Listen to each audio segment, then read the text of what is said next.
previous session, we were talking about three things that were really important: truth, time, and understanding. And I think of these, truth is a really fundamental question for us, isn't it? As we shift away from what we knew and trusted sources, what is truth for us today? In 1982, National Geographic had a front cover on their magazine. You know National Geographic, a famous magazine. It was a beautiful picture of the pyramids with camels walking across the front. But they took the pyramids and they moved them slightly closer together to make them fit on the front cover of National Geographic. There was uproar. The idea that you could move the pyramids just to fit a picture was terrible. I think if they did that today, nobody would notice. I think our perceptions about truth and also our expectations of truth have shifted. That is my limit of understanding of it. I'm going to hand you over now to someone who's thinking about this a lot. It's a crucial topic we need to be dealing about today. Achim Leller is going to take us through the view of truth for us today in a world of AI and L&D. Achim, the stage is yours. Thank you very much, Donald. How are you all doing? You okay? Well, when I woke up this morning, I asked myself, well, why did I choose such a broad topic? It could have been rocket science in a nutshell or so. But to be honest, over the past 2 years, I've been working with AI a lot. This is close to my heart because this really gets to you when you deal with it. Why does it get to you? Well, because we heard before in other presentations, it's about truth, it's about fear, it's about the unknowing, it's about trust. And obviously, that's a human thing. Now, where do I come from? I come from an IT background, started out in aerospace, went to the States with Oracle and SAP, and later on, I became a single parent and had to kind of change things, so I went on doing coaching. I learned a lot about psychology and about people. And this topic, is at the intersection of technology and people. This is where we are right now. And it's going so fast, I can totally understand why most people are overwhelmed. So I want to ask you a question to illustrate a few things. If I were to choose a side to stand on what's not so good about AI, or a side like Anchor, what is good about AI? What would you say that right is the correct side to be standing for AI? Who thinks right is the right position to stand? That's a tricky question, thank you. Because you're looking at a different perspective. This is right for me, and this is right there. And this is the same thing with truth. It comes with a perspective. Knowing what's right, well, it's a gift. Sometimes it's a present, and sometimes the present is a gift. We are in the right present here because we can talk about it, and this is the right time to actually focus on it. So let's jump right in. There you go. Hopefully. Marius? Oh, got it. Thank you. What is truth? Well, this is not per se not totally complete, and this is just my best thing that I can have as an answer. An unaltered depiction of reality seen with a certain perspective at a given time. Well, what do I mean by that? We can have a different perspective on what is true, as we've witnessed over the last 20 years, from what happened in the year 2001, what happened with the financial crisis and all the other crises we do have. We've seen different perspectives on what is true. It becomes natural that we understand that there is a different perspective, obviously. And truth can change over time because if we look at science changes over the years, over the ages, and obviously we have come to different conclusions. So truth is not just a single true in my mind, but we can talk about it. Now, there are a couple of areas where truth is absolutely essential, which One of it is academia. The research, the peer reviews, and the methodologies, they're all focused on doing it right, not producing any kind of paper that cannot be trusted. So trust is of a big element here. Another area is politics. Now, do we trust politicians? Are they telling us the truth? Like, how many times are they telling us the truth? Well, obviously, we do want them to tell us the truth. The promises they make, the policies that they implement, and obviously the accountability that when they do something wrong, they stand up for it and say, well, sorry, I did do it wrong. Now, this is trust, and it's all about being truthful. Another area is, of course, business. Now, we have seen so many content being produced on the internet, and we are currently seeing more and more content being produced by bots. Bots are automated programs that can create content all by themselves. They can create ads, they can create posts, and they can pretty much, if they're instructed like that, ruin your business by just sending out bad information about your business everywhere on every portal. That's easy to do. This is not rocket science at all. This can be done easily today. So in the area of business, we need to kind of protect ourselves from this kind of danger. And of course, there's a fourth area, which is our personal lives. Now, in our relationships, we need to be truthful. It's not like, honey, I promise you I didn't cheat on you and you can trust me. And the answer is, well, I don't quite believe that. So here we have an element that comes into this game, which is belief. Now, who of you thinks that truth has something to do with what we believe? Give me a show of hands. What is your gut feeling? Is the role of your gut feeling playing a role when it comes to, do I trust? In many cases, a gut feeling actually is important. And you've seen this at work, and you've seen this in your self-presentation. Like many of us have a LinkedIn profile, and many of us have a website, and how we present ourselves needs to be truthful. So truth is essential. But what happens if there's content out there that can be produced by machines talking about you, not saying the right thing, not being truthful? Now, basically, preserving truth is about creating trust. Truth forms the basis of trust, and that's important for all the decisions that we make in our society. Now, this is not so easy. No?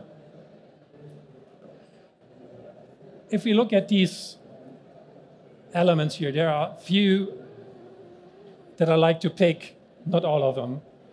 If you were to go into the hospital and the doctor needs to, in some countries it's actually already mandatory, needs to consult an AI in order to look at certain pictures and determine what's happening. Now, how do you feel about that? That the AI might actually make a decision about what kind of treatment you get. Well, in some cases, the AI does this right. But there have been cases where an AI has been trained with data that wasn't just focusing on what's the best remedy, it was also filled with data which talked about, is a person of a certain demographic even able to pay the cost for this remedy? And some people were denied the operation because, based off their demographics, the recommendation of the AI was, no, don't do that. So what we're kind of coming to is, what does the AI actually do, and why does it do that? Now, in order for us to trust an AI, we have to be clear about two things. We need to allow it to do the right things, but also protect us from it doing the wrong things. That's a tricky thing. That's really tricky. I mean, would you sit into a self-driving car and completely relax and be sure that this takes you from Paris to Rome, just like that, without any accident? Do you trust self-driving? That's going to be very tricky.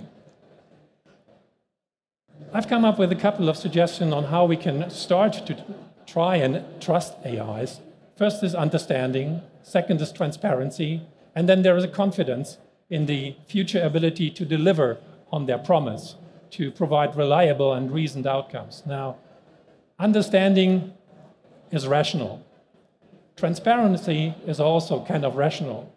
Confidence, there's your gut feeling again, right? Then again, be careful what you wish for. If you get all these things that you're currently being promised and you install them,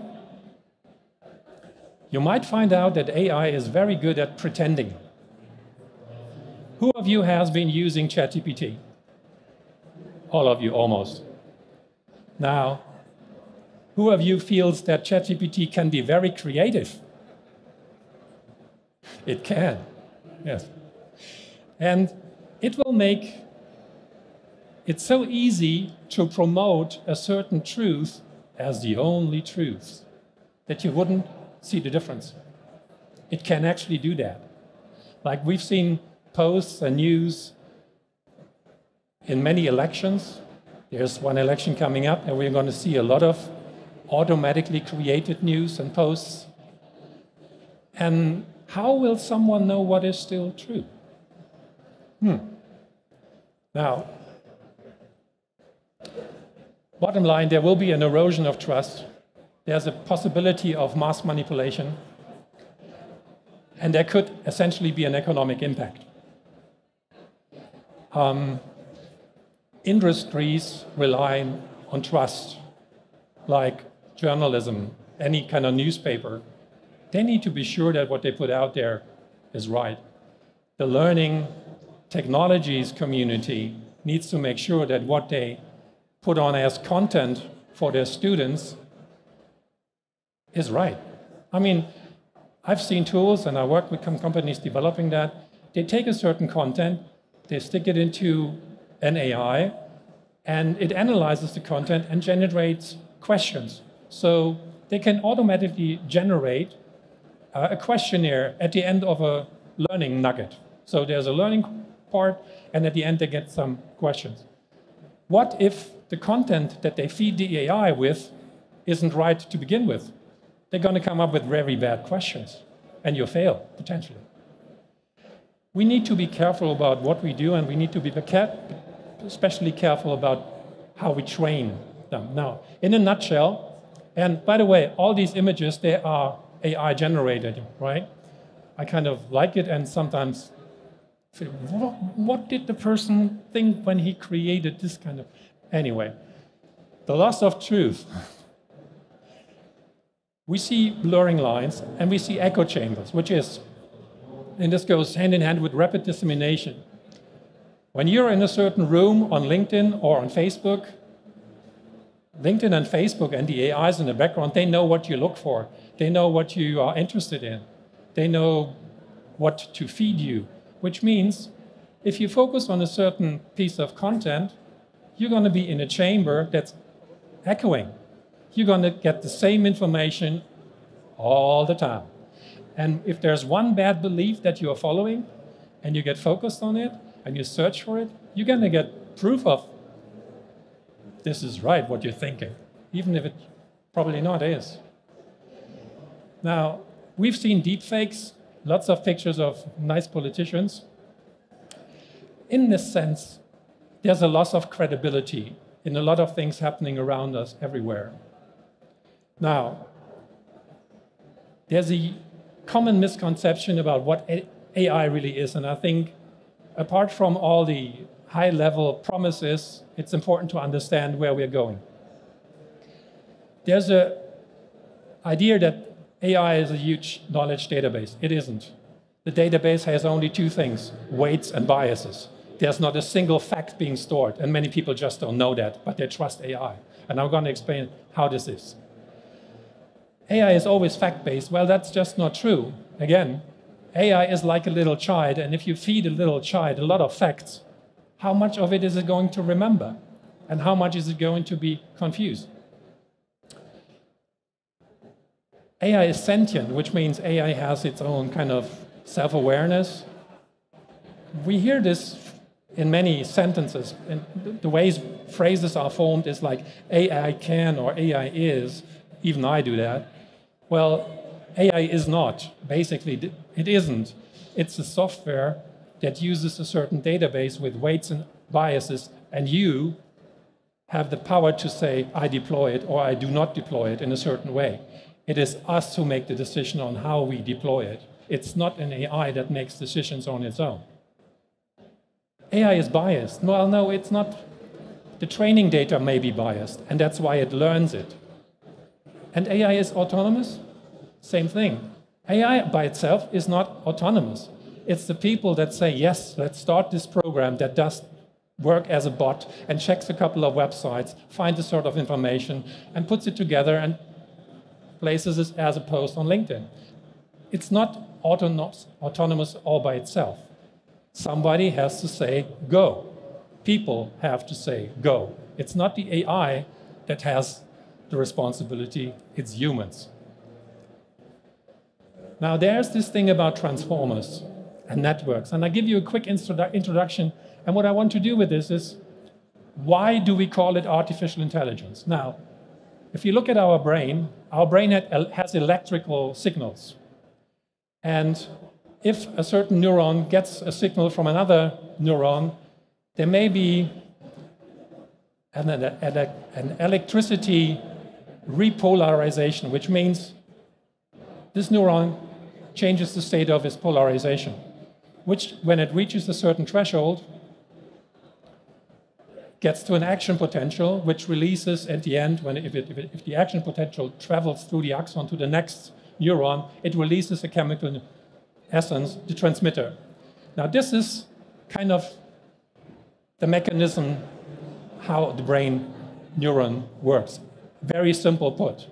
I just say that because we call this artificial intelligence because we try to rebuild it the same way. We have artificial intelligence is nothing else but calculations of numbers based on what you put in. Whatever you put in will be translated into numbers. It will be calculated with weights. The sum of these weights will be taken, and then a bias is added, which is another number, and then a function will be applied. That function actually determines whether, from this kind of calculation, a certain trigger is passed on to another calculation, because there are millions, billions of calculations. So we have tried to electronically, mathematically, with software, to replicate how our brain is functioning. That's it. We are trusting software that's calculating numbers based on weights and bias. There's no rocket science here, and certainly isn't something I would trust. Now, I skipped that piece because I see that I'm running out of time. Transformers is a new thing. Neural networks is one thing. Transformers has changed the game. GPT stands for generative pre-trained transformer. They are pre-trained with data, and they're generative. They have facilities, they have functions that allow them to be self-aware, to know, well, we all know that GPT is based on a large language model. It's all about language. They can understand what position in a certain sentence is important.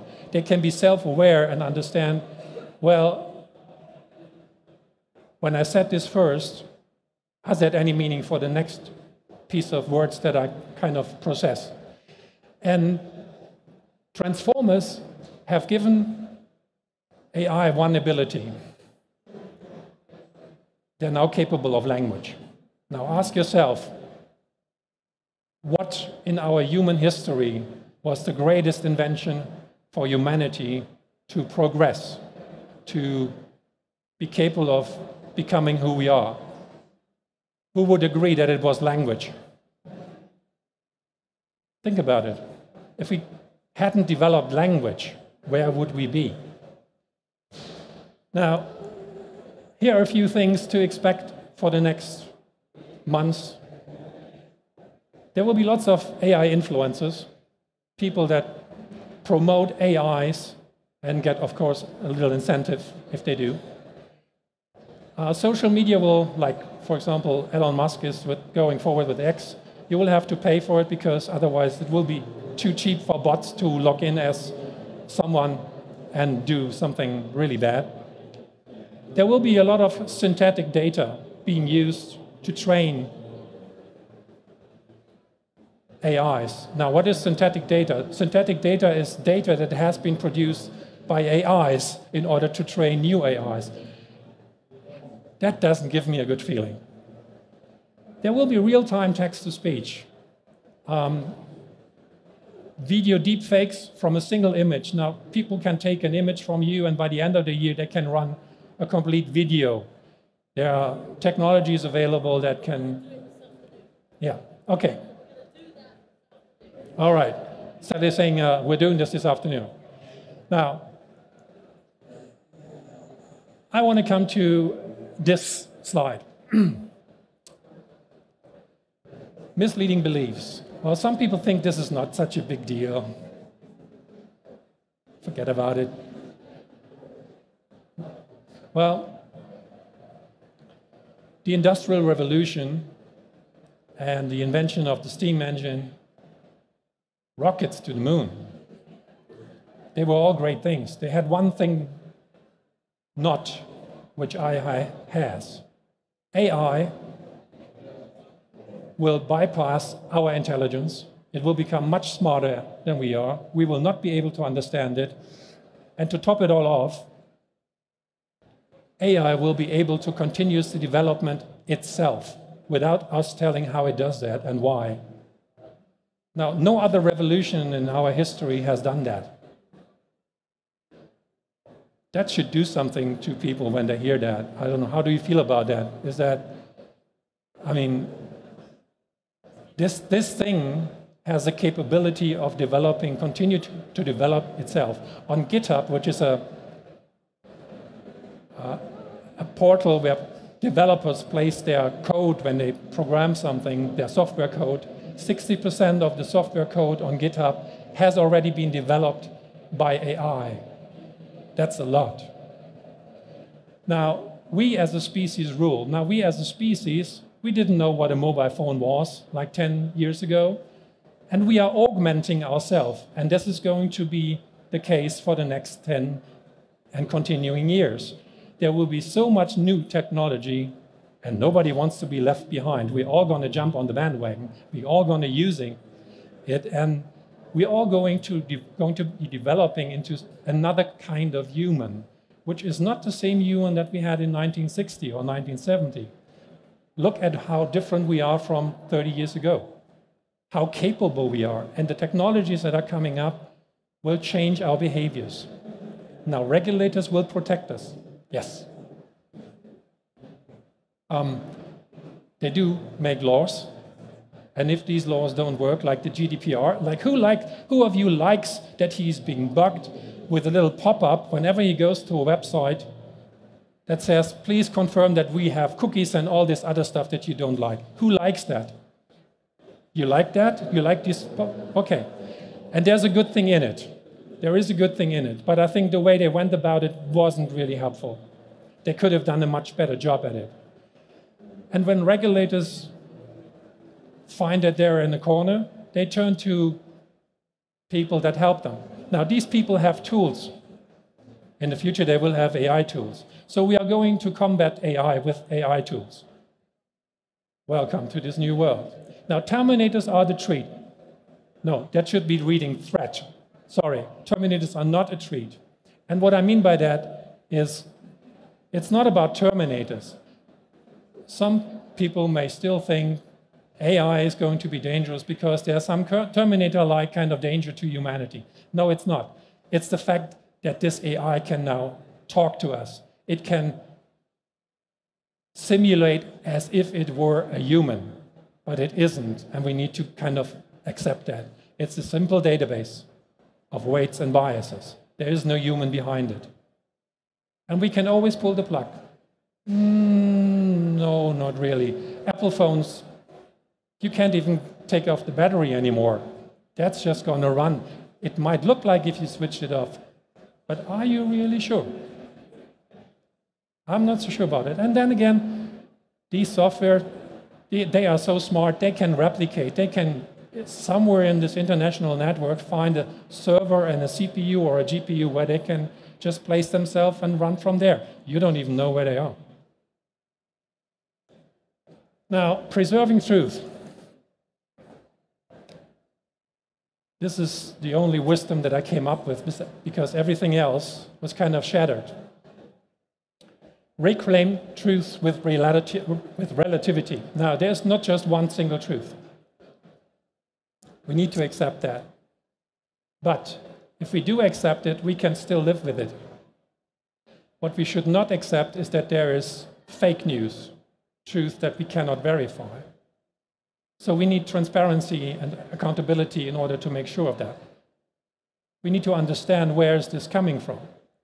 And we need to create awareness about the pivotal role of training data. Training data is at the heart of the problem. And I'll tell you why. I'm quick on this. Now, the relativity of truth. A few examples. Scientific progress. Now, we have seen scientific developments. Well, somewhere in the 1600s, somebody found out that this is that we're not on the plate, that this is like a globe, and we're turning around the sun. And before that, people believed something different. And that is true for many sciences. We are finding out new things every time. Social constructs, they keep changing. Like, I'm pretty sure that 20 years ago, if my son told me, I'm a boy, I would have believed him. Nowadays, when he's old enough, he can change his gender. Gender is not a binary thing anymore. Reality has changed. So reality has a time context. We need to have a relativity on this kind of truth. And the same is true with technological advancements. Like, look at everything that ChatGPT can spit out. What ChatGPT enables us to do. It can produce content that looks real, it feels even real, and you may use it as if it is real.